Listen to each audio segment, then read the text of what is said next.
All right. So thank you everyone for tuning in today. I hope you're having a good day so far. My name is Ariel Sokoloff, and I am the Senior Engagement Manager at JDC Entwine. We're excited to have so many new people on the exclusive this week, seeing a lot of people tuning in from around the world. So for those of you who don't know us yet, Entwine is the young adult platform of the Joint Distribution Committee of JDC, the world's leading Jewish humanitarian organization that operates in over 70 countries worldwide. Today, we're really focusing on our response to the COVID-19 pandemic. The Entwine Exclusive is a webinar series we started almost 6 months ago at this point to give you a behind-the-scenes look at how JDC and its partners and alumni have been responding to the pandemic and to connect you to the global Jewish world. So before we dive into this week's topic, I just want to give a shout out to Miriam Bader, who is on here monitoring the chat and the Q&A. You can feel free to type over some questions for any of our panelists during the session, and we'll have a chance to answer some of them at the end. She will also be posting some articles so you can deepen your learning about our topic. So today's webinar is going to focus on accountability, a skill that the COVID pandemic has forced all of us to reckon with on a personal and professional level.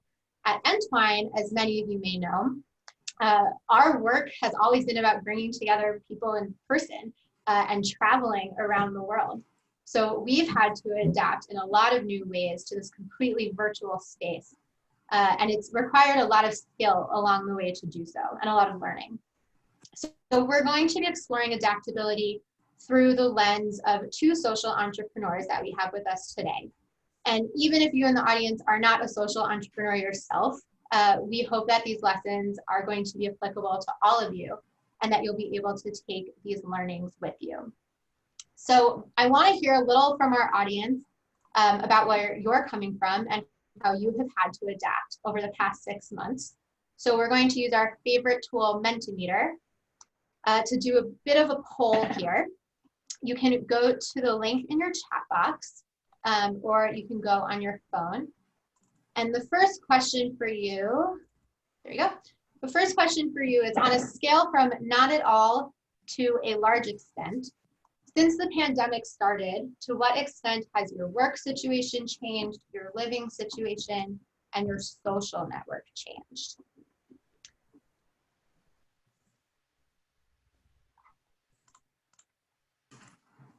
Let's see how it's coming in. A lot of people saying social network has changed.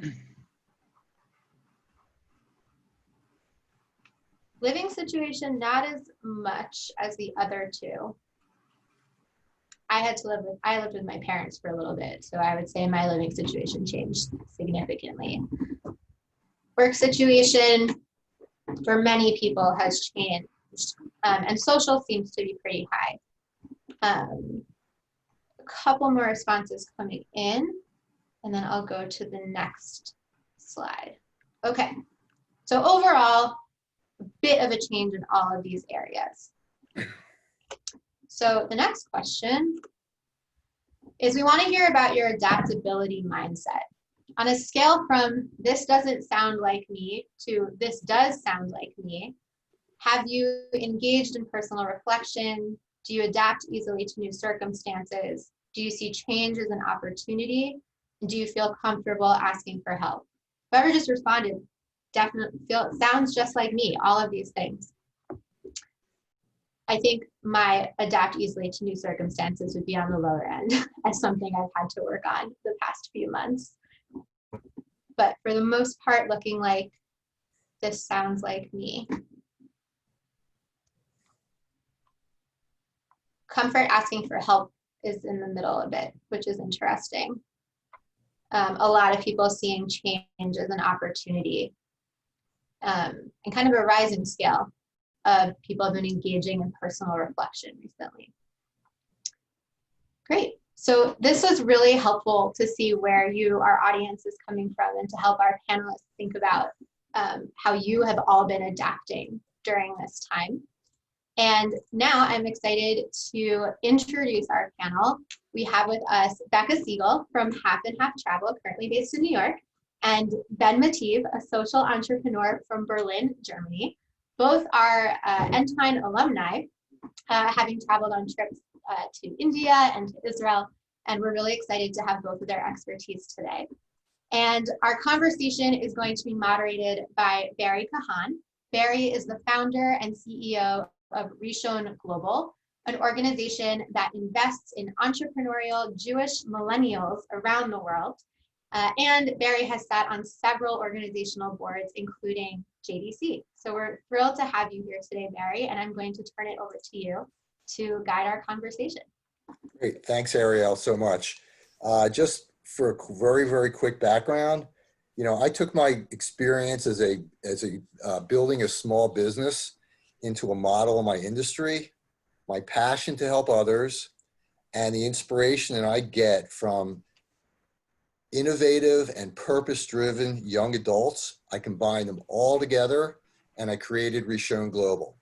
Now, for clarification, Entwine and Rishon Global both inspire and are inspired by young Jewish millennials all over the world who are discovering their own Jewish identity through the work that they do to help others and making the world a better place. Entwine is an entry point and an incubator for many of these young people, and Rishon acts as an accelerator to help these, I call them spiritual entrepreneurs, help them navigate the issues of growth that they face in scaling their initiatives. I can't think of a better example for inspiration than our two guests today, Becca and Ben. So let's get to meet them right now. So Becca, we'll start with you. Tell us a little bit about yourself and how you got into what it is you're into right now. Hi, sure. My name is Becca, currently based in and living in Brooklyn, New York with my fiance, Dan, who is my business partner and roommate. What we have gotten into, so to speak, is about 3 years ago, we started a online travel brand, and it morphed into a website that now provides people with travel guidance and tips and really a lot of things you could expect out of a travel information platform that we write and manage and design totally ourselves. But since COVID, and we're going to get into this a lot more in depth in a few minutes, travel has become a very different thing than it was before February and before mid-March. And so we've adapted to that circumstance in a bunch of different ways, mostly delving into remote work as something that our audience is interested in, and also as a way to bring in a new audience, hopefully with the eventual goal of the beautiful marriage of travel and remote work and how you can do these two things at the same time as we used to, just focusing on them kind of a bit separately at the moment. So we have a bunch of plans, and I'm happy to discuss all about our adaptability venture recently. Great, great. Ben, what are you up to? Give us a little bit of background on your journey. Sounds good. Yes, my name is Benjamin. I'm currently based in Berlin, Germany. That's where I also grew up. I've been on a sabbatical for the past year after 7 years of hard entrepreneurial work on a little project called Wunderlist, which was a globally successful to-do list application that was sold to Microsoft. And with that, it's also probably clear that I have a technical background. I started in tech. I started as a software engineer. I've been in multiple startups, have founded multiple startups, and after this 7-year kind of marathon, I took a break. I traveled a lot right before COVID hit very hard. I took the sabbatical. Actually, I quit my job after traveling to India with JDC, Entwine, and realized that my experience and expertise in the digital and the technical realm I can use for much more than just building successful to-do list applications. So that trip with JDC sounded like an inspirational one as well as an educational one, right? Ariel introduced me as a social entrepreneur, and before that trip, I would say I was just an entrepreneur. And with that trip, I started down on the path of looking at the social and the impact world and how shaping a better world is much more important than just being successful. Well, we're all better for that, and we're going to hear more about that in a few minutes. So, look, as Ariel teed up in the intro, we're all facing unprecedented change right now, and I don't care how seasoned you are or how not, it's hard. Okay. I think that, both Becca and Ben provide an opportunity for us to learn as entrepreneurs who are constantly facing change, what their philosophy is about dealing with it, confronting it, managing it emotionally, and also, tactically. So, Becca, give us a little bit about your tricks to the trade here about that.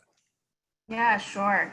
I think a lot of what happened to us being in the travel and lifestyle sector, so to speak, is that as borders closed and as flights stopped and as the travel industry faced a reckoning between March, April, and May, and a reckoning that's still going on, we saw a lot of our affiliate partners in the travel industry and a lot of our website traffic that had been generated by travel, tips, guidance, destination guides, it all kind of started going like that. And I said, it's going to be like this for a while.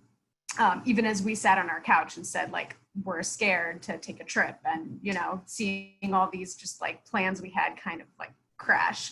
That must have been a little disheartening.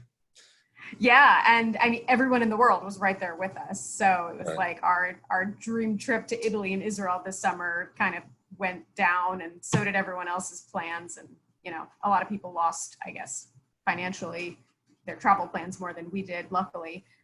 But in any case, we sat down and said, what are people going to need right now that we can tangentially provide with building on the trust we've already built with an audience and with the credibility we already have from things that we have excelled in the recent past.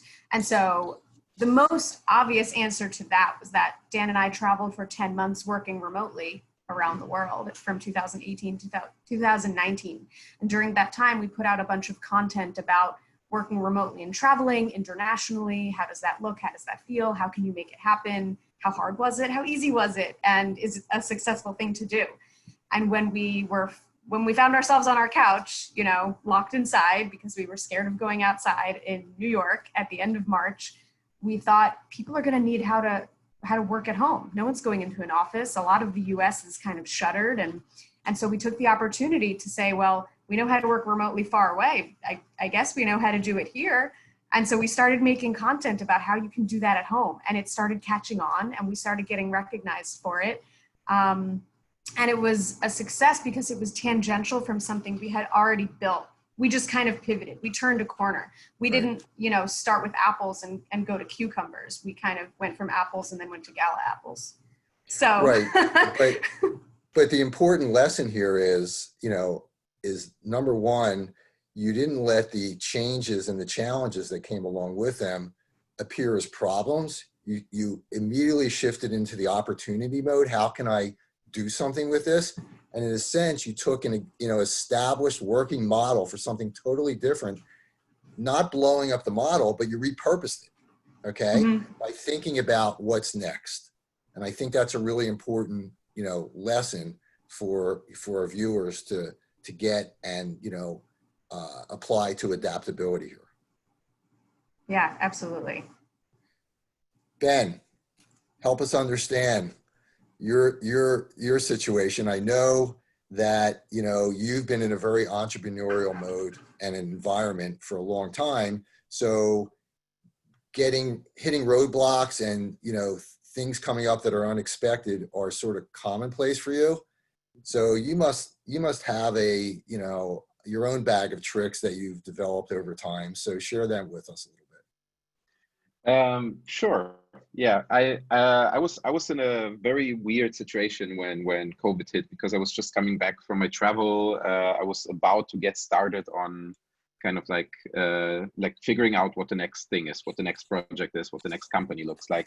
And I was in this sort of like uncertainty level where okay, did I do the right thing? Was it the right timing? Was it really bad timing being out of like a safe position right now? But with like every time I have this feeling of uncertainty, I know that I'm in the right place. Because of uncertainty, I can make something new. I can create an opportunity. A true And I think like entrepreneur. we've heard that so many times, or like today already, that opportunity is like the true thing when we're looking for like toward adaptability. It's like, what can I make out of something? And I think uncertainty is the thing that like keeps you moving as an entrepreneur. Is kind of like how can I get out of that uncertainty? And if I get out of that uncertainty, I know that I've potentially created something. All right, so that's so uncertainty, you see it as an opportunity, but help our viewers on a more practical level. Like, how do they do that? I mean, conceptually, everybody gets that. How do you do that? Well, there's two words that basically describe the same thing for me. One is lazy and one is pragmatic. And there's a really interesting quote from Bill Gates that says if he's really facing a really tough problem, he will probably put a very lazy person on it to figure out a quick solution. And that's kind of the very pragmatic approach to like, okay, like there's uncertainty, there's a lot of opportunity, there's maybe like a long-term vision that you're building up, but you always have to start with the first step. What's the very first thing that can get you going and also kind of gives you possibly a certain level of security, because you're doing something, even if it's just stepping outside, even if it's just writing that first email, and like even if it's just kind of like doing this first little thing, even if it just takes 30 seconds, it will get you moving. And this get you moving gets you out of a paralysis that like fear and uncertainty and like a global pandemic probably puts you in. So just start. I mean, I know most of us get paralyzed by the enormity of what we start imagining. And it sounds like you break that down into more bite-sized pieces and take one little piece at a time and start somewhere and then just keep going to the next piece. I think that's really useful. I think that's really useful. I worked for over 7 years on a to-do list app. When you're building a to-do list application, everything becomes a to-do list. Everything in your life can become a to-do list. And if you can basically like whatever you're trying to do or whatever your like idea or vision is or something that you want to move toward to, if you can break it down into like chunkable size like packages and you start just working that off, that's a great feeling, because you get into this kind of flow. And if you're in the flow, it gets you out of this paralysis. So for both you and Becca, help the audience understand a little bit the word expectations and the role that this plays in seizing opportunity and moving forward. Becca, what's your reaction to that word?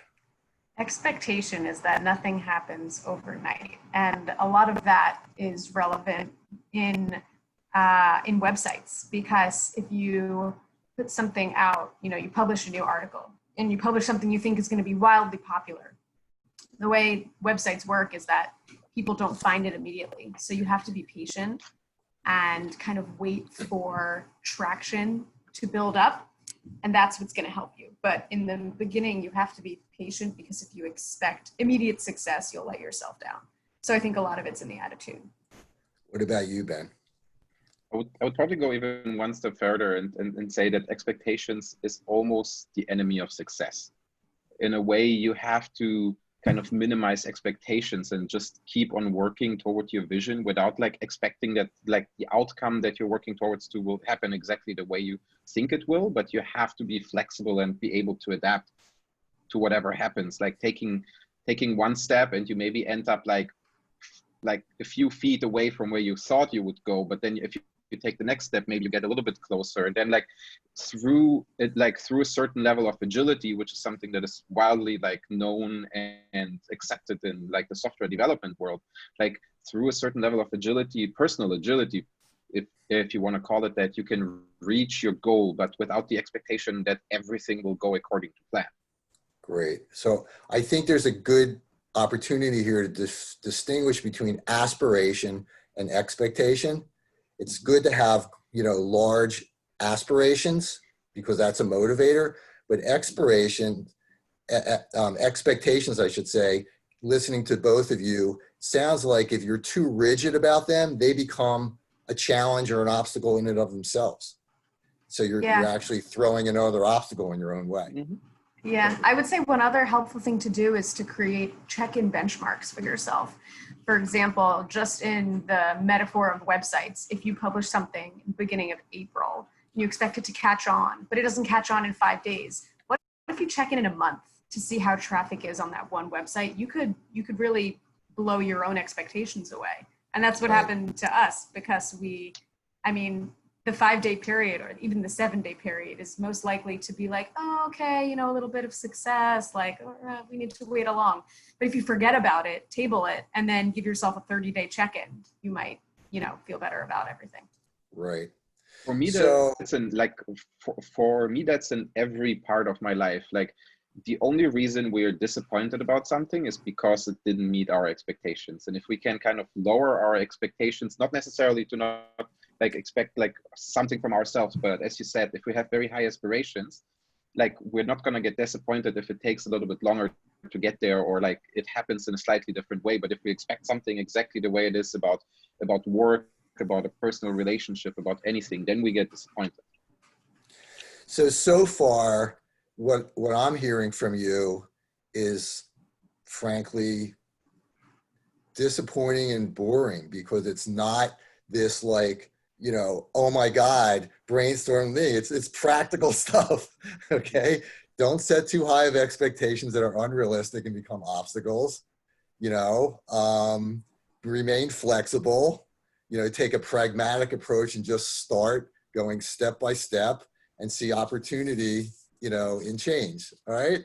Sounds like very useful stuff, but all right. So now let's make it a little bit more exciting and hear from each of you about how you took these philosophies and made them, use them to make your projects or your initiatives that you're involved with real and successful.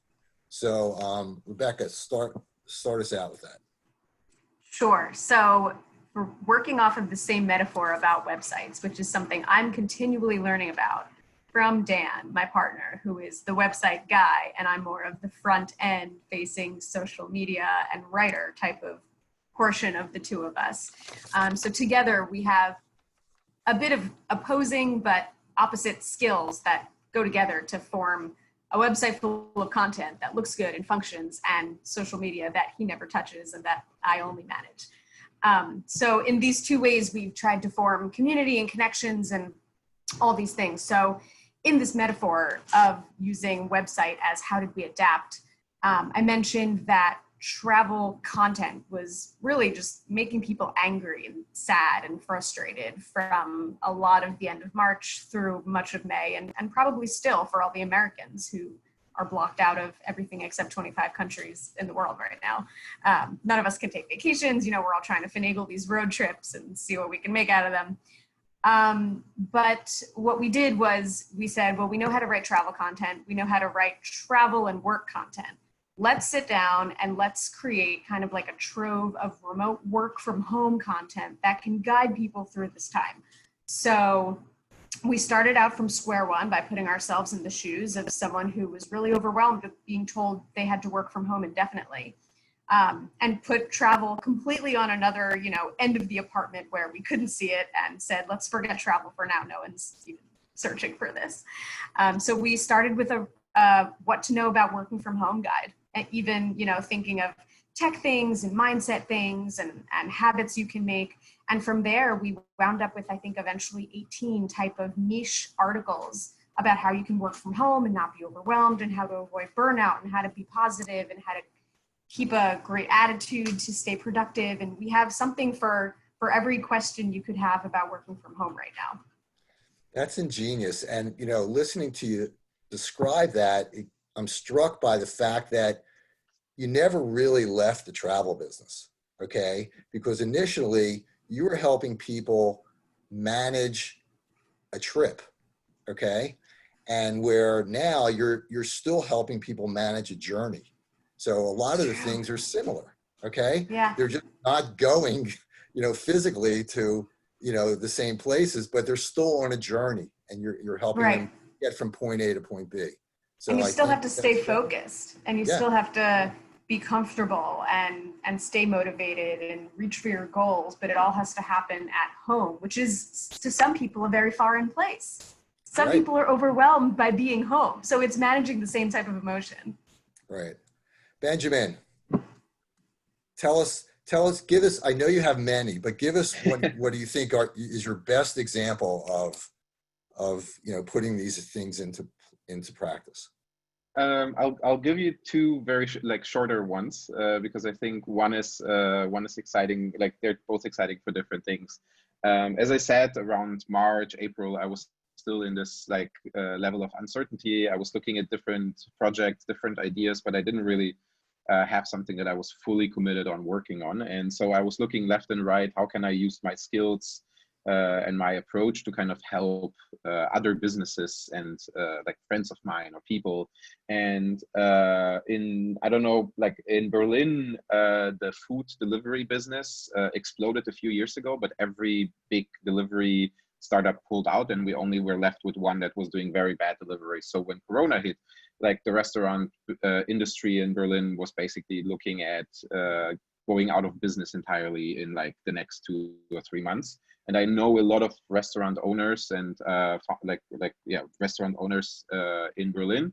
And one of them reached out and say, I want to do deliveries. I want to get my menus to people. And from the moment he called me on the Sunday evening to the making the first order on the next Friday in 5 days, we built up a system that fully worked for them. And the idea behind the story is that in 5 days we created an entirely new business arm for this, like he owns multiple restaurants in Berlin that he never did before, from testing how the menus are delivered to how the order system works. We did it in 5 days. If I would have built that from scratch, never would have worked. I would still be sitting and writing code. But we took existing software like WordPress, e-commerce software like WooCommerce, and just put everything together in a way that works for him. Where it is about, you can one of the learnings there that I try to give to people is that you can build technological solutions today without needing to know how to code. It was helpful for me to understand how things work together, but anybody could have built that if they kind of worked themselves in. It would have taken them maybe 10 days instead of 5, but that was also like quite a record. The other story is super fascinating. We just put a link into the chat, Dine in Berlin. So as I said, a lot of delivery businesses went out of Berlin. So we only had one, and a lot of the restaurants had to kind of start posting about how to order with them. And they had a menu on Instagram. They had a WhatsApp phone number on Facebook. So people didn't know how to reach restaurants. So we put this map, app on the web, which showed you a map of all the restaurants who are now switching from in-house dining to delivery and pickup, and how to be able to order and when they do delivery and pickup, because it was also on different days. And a lot of restaurants reached out and wanted to be on that map and said that it helped them. But the more fascinating story is that same system, a friend of mine in Peru saw and said, look, here we have an even bigger problem. You cannot even go out and do your grocery shopping because that's only limited to a few hours every week for certain areas. Can we take the system that you built and implement it for small supermarkets to be able to be reached by people that just need groceries, from small market sellers to supermarkets? And I just replicated the system. We put different data in, and in a matter of 4 weeks we had millions of users. And supermarkets and market sellers reached out to us and said that they switched, that they're getting 90% of their orders from our platform. And that was the only reason they were able to stay in business in a country that is still almost under entire full lockdown since March. Wow. That's, first of all, congratulations. But, one thing that strikes me is a similarity to that and Becca, because you both took something that existed and repurposed it for something now that was, a need. You filled in a new need with something established. And I think there's a value to looking at ourselves as having established skills, expertise, and experiences, and how we, in a sense, have to repurpose ourselves and find a new purpose for those skills and experiences that we have in this environment as well. So I think your business or your social entrepreneurship analogy applies to us personally. And while we're on the personal level, Becca, I'll go back to you a minute. You explain to us the business side of this. Give us a personal example where you've implemented some of these things. Yeah, so my family we consider ourselves very close-knit, but we have since realized that without traveling to each other, we're all in different states.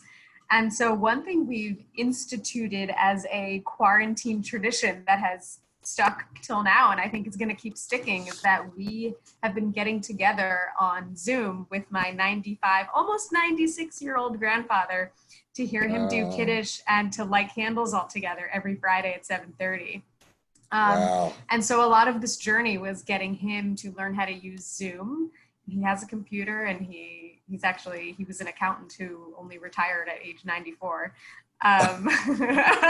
So he doesn't like being bored, but using Zoom was a big challenge for him. And that is what has kept our family seeing each other every week and staying updated and seeing our faces and bringing traditions to a new type of level in this new type of time.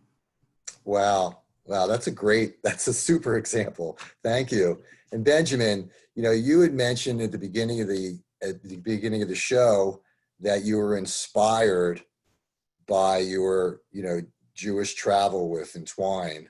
I'm curious about, sharing with us on a more personal level, how that's informed what you're doing.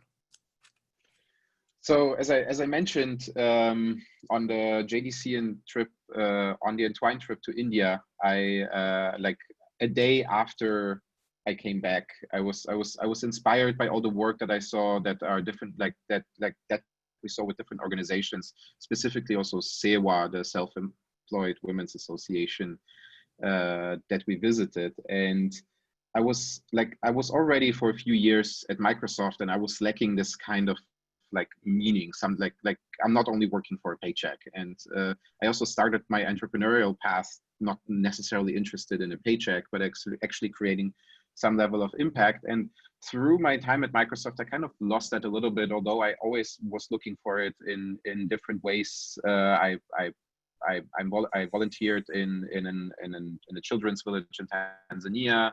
Right after that, I actually traveled to India.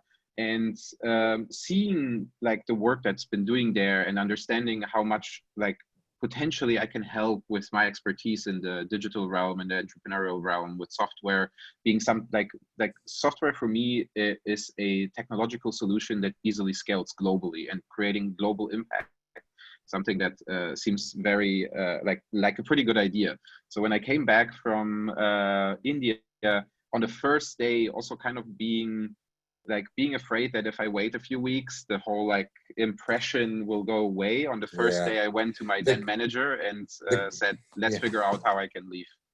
Wow. So you are a take an action type of person. Mm-hmm. That's awesome. That's really awesome. So,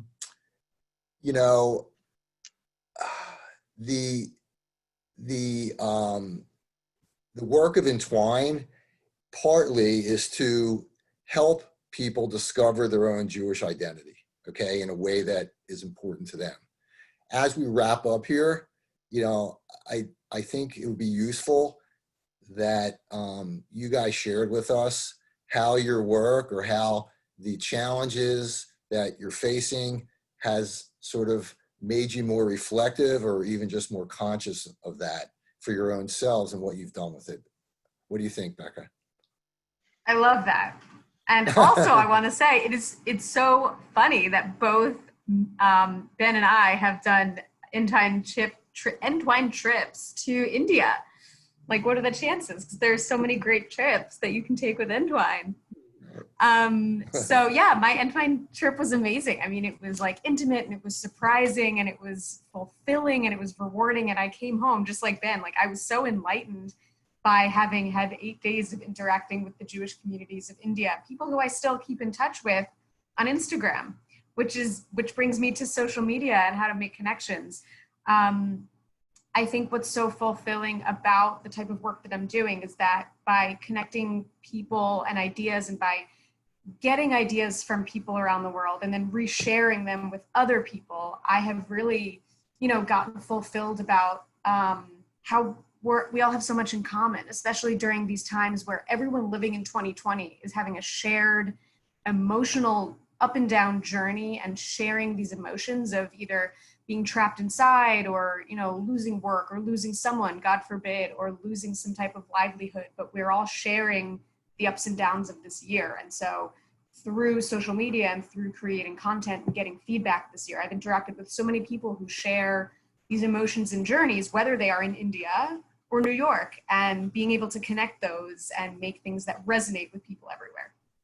Great, thanks. Benjamin, how about you? It might sound a bit cliche, but my Entwine experiences definitely guided me towards kind of putting everything I do against the reflection of Tikkun Olam and thinking about this responsibility of doing our little part of making the world a little bit better, than like leaving it a little bit better than we found it. I mean, both of you couldn't be better living examples of this by how you act and what you do. And, for me personally, I share your perspectives because when I started working with young, innovative people like yourselves around the world, number one, it inspired me to go bigger, but it also opened my eyes to the fact that, I'm part of a global Jewish community, not just in Philadelphia or not just in the United States, but everywhere. And it like I said, it just made me feel like I was playing a bigger game and I had more opportunity to do good and to grow myself. So, I'm right there with you, although be it a little bit older, but I have the same enthusiasm and the inspiration a lot from people like you. So I appreciate that. As we wrap up here, I think that you can still ask questions of the panelists on the chat option. And just by way of a very, very quick summary, we talked about seeing change as an opportunity, not like a death sentence. And also keep looking forward and focused on your goal, okay? And not necessarily obsessed about the route that you get there by, okay? It's more important to be focused on the end game. And also, while you're on that journey, remain flexible and curious and open to be influenced, and let go of rigid expectations because they could just slow you down and get in your way. And just remember, something that, that Benjamin said, that extraordinary achievement seems to be a result of putting a lot of ordinary steps together with purpose, with consistency, and with flexibility. So, if you look at it that way, doesn't it seem pretty doable for whatever you want to pursue? If you look at it that way, and I think these two, again, inspirational figures for me are really good examples of how you can just put one foot in front of the other with purpose and do whatever you want to do. And they're clearly doing it in a big way and having a big impact. So thank you both for that. I appreciate it. Thank you, Barry. Thank you, Barry. Kind words. Yeah. This was great. I'm going to try to wrap us up and ask a quick question in the next 4 minutes. First, I want to pose to the audience, we're going to put a Mentimeter in the chat because we want to hear what some of your best adaptability tips are. So as I ask my next question, you can feel free to head over to that link and fill in the tips you want to share with this group, and we will send out all of the responses in our follow-up email. One question that I do want to ask, so I think it would be remiss not to hit on this, is that this is a very risky time to take risks. especially for small businesses thinking about the economy. And you both have been very successful in pivoting your businesses, but hoping you could dig into a bit, what do all of these lessons that you've shared apply in such risky times, and how do you balance that risk versus debt? Barry, you also can weigh in if you like from your experience. Go ahead, guys. I'll go first. I think you have to weigh your costs and your benefits and do a bit of market research before you make any type of business decision, whether it's from friends and family or by putting yourself in the shoes of a potential consumer or a user or an audience member, depending on your line of work or the business that you own, and gathering feedback at any point possible to see if you're still in line with what consumers want and with what people are looking for. So I think that's my best type of advice, to remain open to feedback. From a like a slightly different perspective, I think that especially Cindy, like pointing towards the small and medium-sized businesses, probably also the more brick and mortar like businesses. I think it's a very, very tough time, and pivoting isn't easy. Taking out loans or looking for grants is very risky, and I don't really like, outside of what we've already discussed, like taking a first step, being flexible. I think these are like very high level, like kind of like things that we can take in. And I think that people should be looking towards these as guidance, but I totally agree. It's very risky and uncertain. Coming from the digital space, we're clearly seeing that the digital space is almost like a winner in this like COVID times, because even on the stock market, we see that like stocks are still going wild.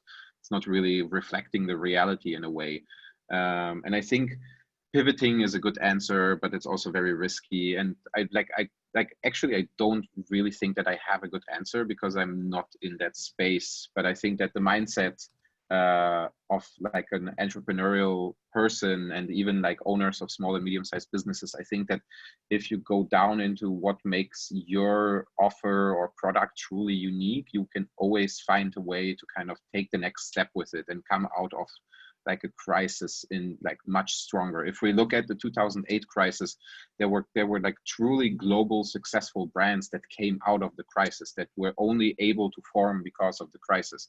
So again, in every crisis, there's also a lot of opportunity. And I'll just answer quickly and continue on something that Becca said. When I was building and growing my company, and it sort of applies to everything I do since then, we have to remind ourselves, whether we're in business or whether we have an initiative or whatever it is, we're in business or we're doing that initiative to make our customers successful. That's what we're in business to do, okay? And I think, Becca hit on an important point, that everything is customer driven, and a good way to consider what direction to pivot in is ask the customer, okay? Because many business people guess or assume that they know what the customer needs or is going to want in their own situations, and it's crapshoot. Sometimes you guess right, sometimes you guess wrong, okay? However, the most surefire and efficient way to really know and minimize your risk is to ask the customer. And in my experience, they'll tell you. And that kind of inquiry and curiosity will help create a roadmap, I believe, going forward, that's less risky and more high probability of success, because it's based on what the customers need and what they need to be successful. And after all, that's your business. So that's always guided me and been a good fallback thing for me. Thank you to the three of you. We could talk for hours. That was really incredible. And thank you so much to our audience for tuning in. We'll send a follow-up email with a lot of these resources, your best adaptability tips, and ways to get involved with Entwine. Just want to flag a few things coming up with us. First, we're accepting submissions to our first art gallery that is due this Friday. We are also launching a series of giving circles to explore our philanthropic leadership. You can participate in our global giving circle or one specifically for the UK or for Israel. And also, we hope you join us this Friday for our Entwine One Table Shabbat experience, so we can just reframe the week and enter with intention. You can check out all of these programs and more on the website that Miriam just posted in the chat. And we hope we're shifting our Entwine exclusive to a monthly webinar. So we hope to see you second week of September on our next exclusive. And thank you again, everyone, for joining us. This was really wonderful and excited to keep learning from the three of you. Thank you. Thanks, Thank Ariel. you. Keep in touch, everybody. Thank you all. Good luck. Again. Thank you. Yeah. Bye. Bye.